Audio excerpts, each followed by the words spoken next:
Hello, beautiful people. Welcome back to our channel. There has been this misconception everywhere that those, or majorly in Nigeria rather, that those who are agitating for their individual countries, I'm talking about the Oduduwa Republic and Biafra agitators, they are of the opinion this misinformation out there is of the opinion that because you're agitating or because they are agitating, it means that they are actually agitating for another civil war. But actually, agitation or right to expression or freedom of association is actually enshrined in international level, and also international laws also permit people to want to succeed. They want to leave if they want to. But of course, Ganduje at some point sometime yesterday mentioned that in Nigerian constitution it is not permissive, that the constitution has made Nigeria an indivisible nation.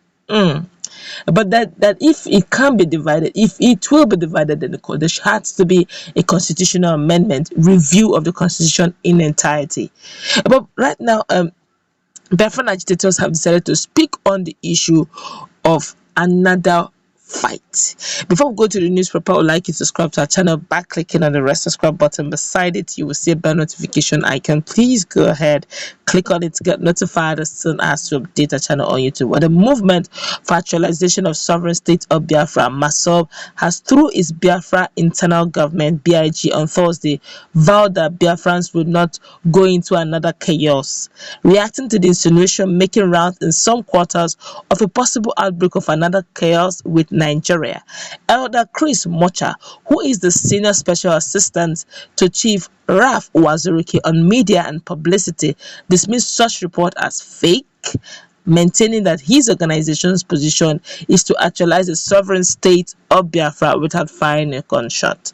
Citing the Memorandum of Understanding (MOU) signed on May 8, 2004 between MASSOB, Igbo on one hand, and the Great Commonwealth of Niger Delta, that's GCND, representing leaders of various groups on other hand, Mocha disclosed that the new alliance has proved beyond any reasonable doubt to our enemies that Igbo and other brothers in South can still stay and work together.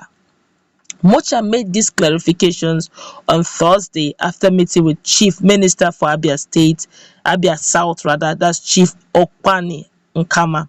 According to him, the founder of MASSOB, Raf Uwazuruike, promised Ojukwu that the new Biafra struggle for independence will not cause another chaos in the country. We shall achieve a new nation where the free gift of nature to man, natural resources abundant in our land, shall be used to improve the life of man.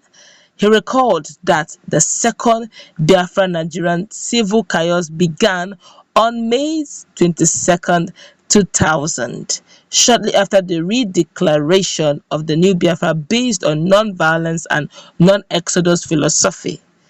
Having also assured the United Nations, that's UN, in the Biafra Bill of Rights, which was submitted on November 1st, 1999, under the leader promised that MASSOB, our leader promised that MASSOB shall remain peaceful in the course of its agitation for Biafra. Therefore, any politician or group sponsoring or inciting violence or calling for chaos in Nigeria are on their own, because Biafra fought between 1967 to 1970, and the region is not prepared for another chaos of any arms or ammunition of any kind.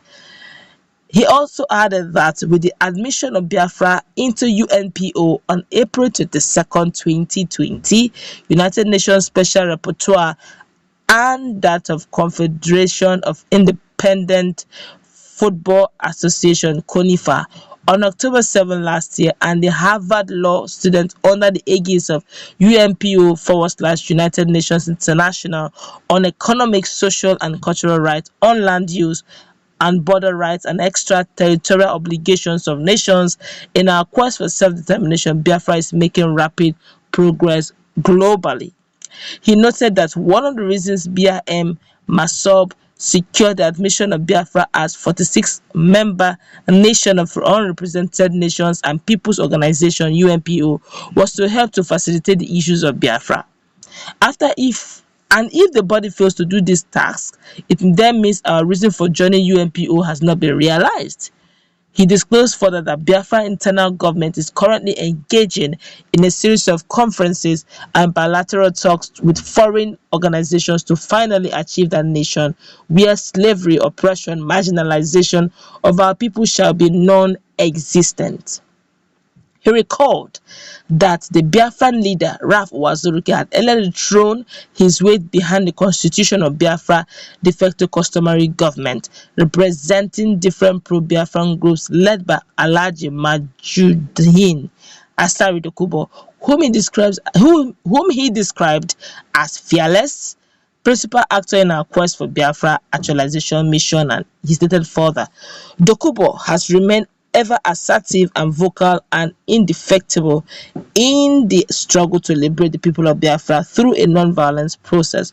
Dokubo's principal stance on Biafra restoration project is an encouragement to all and a deterrent to the warring enemy. Because of these qualities, I found favor in his endorsement, Uwazuruike said. Okay, in all, Uwazuruike is trying to say, look, there's not going to be any chaos anymore, and that he has actually absorbed all the Biafran groups agitating for Biafra. So there's no need to ask for any kind of chaos because Biafra can be achieved without violence.